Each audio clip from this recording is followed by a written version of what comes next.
السلام علیکم ورحمۃ اللہ وبرکاتہ۔ امید کرتی ہوں آپ سب صحت اور ایمان کی بہترین حالت میں ہوں گے انشاءاللہ۔ ربی اشرح لی صدری ویسر لی امری واحلل عقدۃ من لسانی یفقہوا قولی۔ ربی زدنی علما ربی زدنی علما ربی زدنی علما اللہم فقہنا فی الدین آمین یا رب العالمین۔ ربی یسر ولا تعسر وتمم بالخیر وبک نستعین۔ سورہ بقرہ آیت نمبر 146۔ بسم اللہ الرحمن الرحیم۔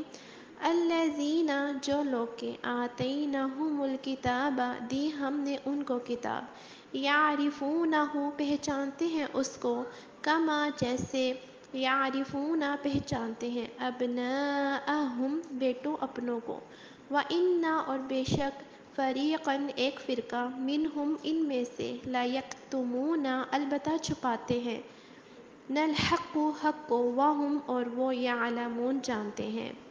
جن لوگوں کو ہم نے کتاب دی ہے وہ ان پیغمبر آخر الزماں کو اس طرح پہچانتے ہیں جس طرح اپنے بیٹوں کو پہچانا کرتے ہیں، مگر ایک فریق ان میں سے سچی بات کو جان بوجھ کر چھپا رہا ہے۔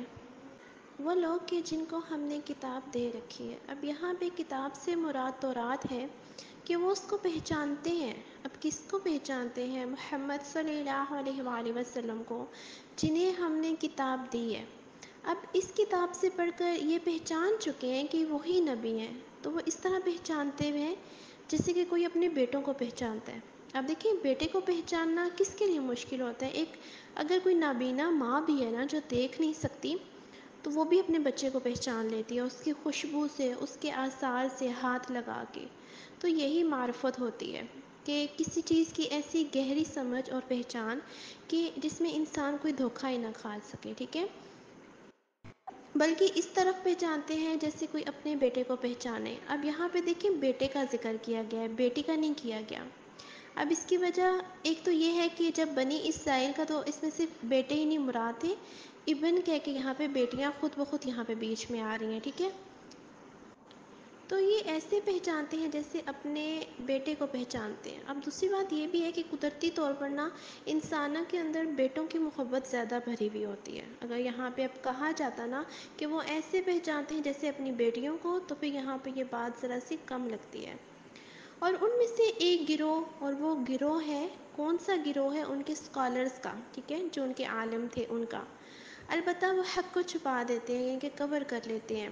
وہ جانتے ہیں کہ کیا بات حق ہے لیکن وہ پھر بھی چھپا دیتے ہیں، ان کو پتہ ہوتا ہے وہ پھر بھی نہیں بتاتے۔ کیوں؟ کہ لوگوں کو اگر پتہ چل گیا کہ ان کا حق کیا ہے تو پھر وہ ہمارے پیچھے نہیں آئیں گے، ہماری پیروی نہیں کریں گے، حق کی پیروی کریں گے، تو اس طرح پھر ہماری بڑائی میں نا فرق آ جائے گا۔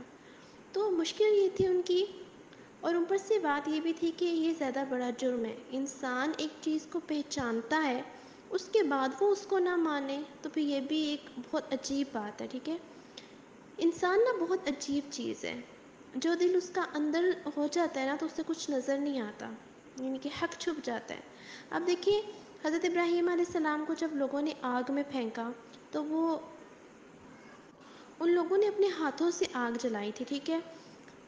اب انہوں نے پھر خود اپنے ہاتھوں سے حضرت ابراہیم علیہ السلام کو اس آگ میں پھینکا، تو پھر ان کے جسم پر دیکھیں جو رسی تھی جو ان کے ہاتھوں اور جس سے ان کے پاؤں کو باندھا گیا تھا وہ جل گئی تھی، مگر حضرت ابراہیم علیہ السلام نہیں جلے، اور یہ وہ اپنی آنکھوں سے دیکھ بھی رہے تھے، لیکن اس کے باوجود بھی انہوں نے نہیں مانا۔ تو جو نہیں ماننے والے ہوتے نا ان کے پاس اب ہزاروں نشانیاں لے کر آ جائیں، دلیلیں لے کر آ جائیں، وہ نہیں مانیں گے کیونکہ ان کے دل اندھے ہو جاتے ہیں، اور جب کسی کا دل اندھا ہو جاتا ہے تو پھر وہ اس حق کو نہیں دیکھ پاتا۔ یہودی علماء میں نا حضرت عبداللہ بن سلام رضی اللہ تعالیٰ عنہ مشرف با اسلام ہوئے، تو حضرت عمر فاروق رضی اللہ تعالیٰ عنہ نے ان سے دریافت کیا کہ اس آیت میں جو معرفت بیان کی گئی ہے اس کا کیا مطلب ہے؟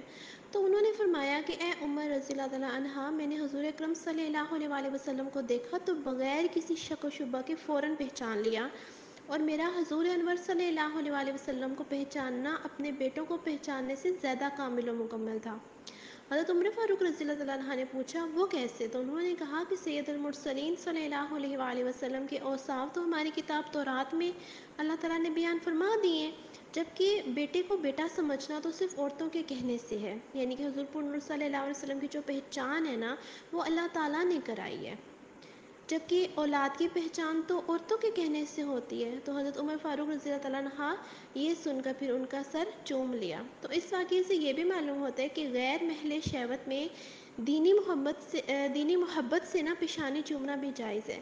اور یہ بھی معلوم ہوا کہ حضور اکرم صلی اللہ علیہ وسلم کی پہچان ایمان نہیں بلکہ حضور پر نور صلی اللہ علیہ وسلم کو ماننا ایمان ہے. ٹھیک ہے، جیسے کہ یہودی پہچانتے تو تھے لیکن وہ ان کو مانتے نہ تھے، اسی لیے تو وہ کافر ہی رہے. جزاک اللہ خیر.